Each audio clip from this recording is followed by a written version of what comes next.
It's the scariest time of the year once again.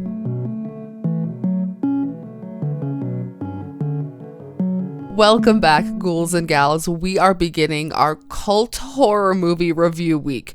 We've done this for so many years here. It feels like a true staple for, you guys know I do a themed week, a themed movie week, a themed horror week every month. I try to come up with something different, but we also have staples, and normally it's cults, body horror, aliens, things like that. So this month is cult horror movie week.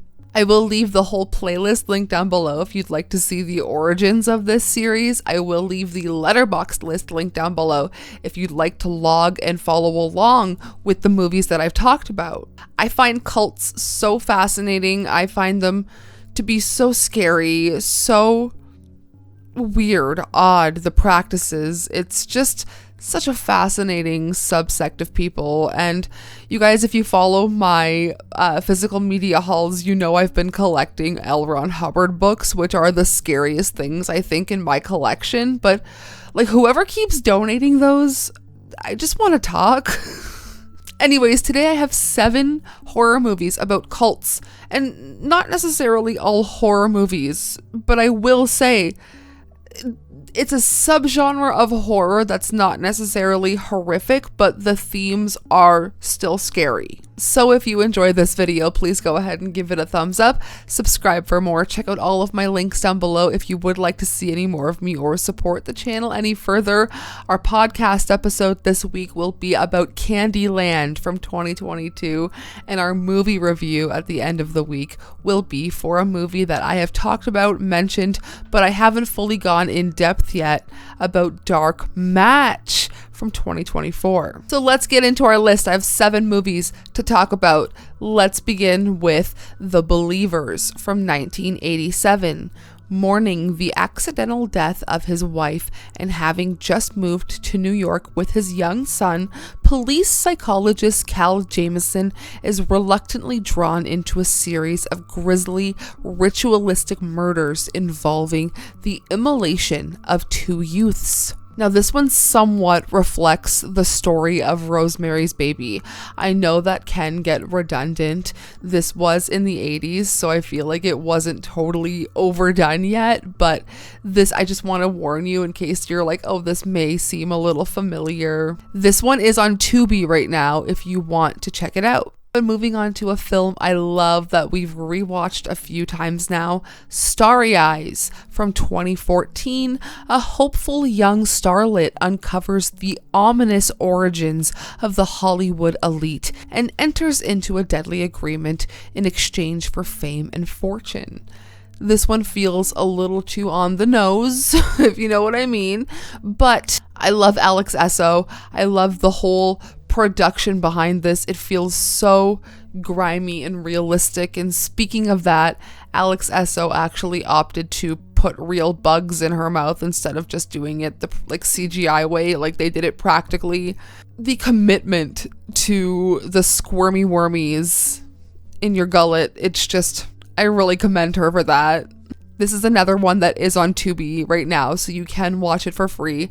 And of all the movies on this list, I think I would recommend you to watch this one the first and the most. Let's move into a movie that's not necessarily horror. It has a specific tone to it, but let's talk about Faults from 2014. A cult deprogrammer is hired to help a couple whose daughter is under the influence of a mysterious cult. Now, this stars Mary Elizabeth Winstead, who I feel like is a really cool actress. She is Final Destination 3, 10 Cloverfield Lane, Scott Pilgrim vs. the World, a staple in like the mid-2000s horror, kind of like genre films. I really love her. And she's really unique in this movie. But this comes from Riley Stearns, the director, and he also did The Art of Self-Defense. He did the movie Duel with Aaron Paul and Karen Gillan. He has a very specific tone when it comes to movies. So if you don't like a more dry, talky, maybe an unresolved, I don't know, he's just got a very specific tone when it comes to movies. So if you didn't like The Art of Self-Defense, you won't like CULTS. But I do think this one is fun because it follows the plight of a cult deprogrammer and how easily influenced they still can be to the idea of a cult. But moving on to a film that is a little bit too, like, this movie aged in a way that I don't think any of us could have predicted. Red State from 2011. Set in Middle America, a group of teens receive an online invite for sex, though instead they encounter fundamentalists with a much more sinister agenda. This is a Kevin Smith film. Who would have known that Kevin Smith making this film years ago would have aged in a way, would have predicted things in a way that felt so relevant now? But anyways, Kyle Gallner, our horror king, he actually suffered a panic attack while filming this movie. He was being tied to a cross and he literally broke down in panic, in full panic mode. And the crew thought he was just acting and that this was just part of the movie. So I love him. He's been through a lot. We have to protect him at all costs. But at number 5, let's talk about The Sect. A lonely kindergarten teacher discovers a secret well in the basement of her house and soon finds herself followed by a murderous satanic cult. As you do. This is like your basic run-of-the-mill 90s satanic cult horror film. One thing I do think is cool about it, they actually use a chant taken from H.P. Lovecraft from one of his texts, and I think it's cool that they incorporated it into this kind of film. But yeah, definitely just a run-of-the-mill 90s cult movie on Tubi as well. But moving on to one that's a little more ambiguous with The Invitation from 2015, when a man accepts an invite to a dinner party hosted by his ex-wife, the unsettling past reopens old wounds and creates all new tensions. I think this is a really unique way to go about a cult film. I think the ending is really impactful. I feel like it really does pack a punch. It's one of those like talky movies that you don't think is going to be good, but it ends up being really cool. Directed by Karen Kusama, she had full reign of what was going on in this movie, her and her crew. It was not tied down to like a major production, so it was a full independent shoot and she had full reign of what was going to happen, and I think you can feel that. I think when a director gets to do whatever they want without a big studio influence, it feels like a really cool project, like a really cool film. It doesn't feel overproduced.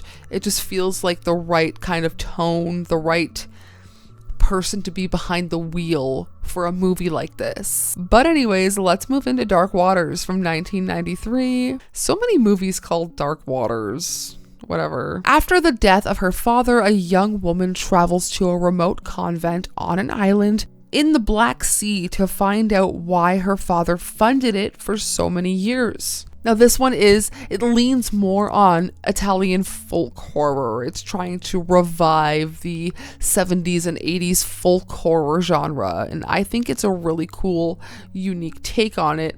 Not great reviews, but I love movies with not great reviews when they're done right. But anyways, there we go, our list for this year's cult horror movie week. I hope you put something new on your radar. All of these movies lean into cults, though they are not all horror. They are still on the, scary side of things. I always like to take this time of year to kind of let you make the PSA. Please be aware of your surroundings, be aware of who you're interacting with, be aware of who you're talking to.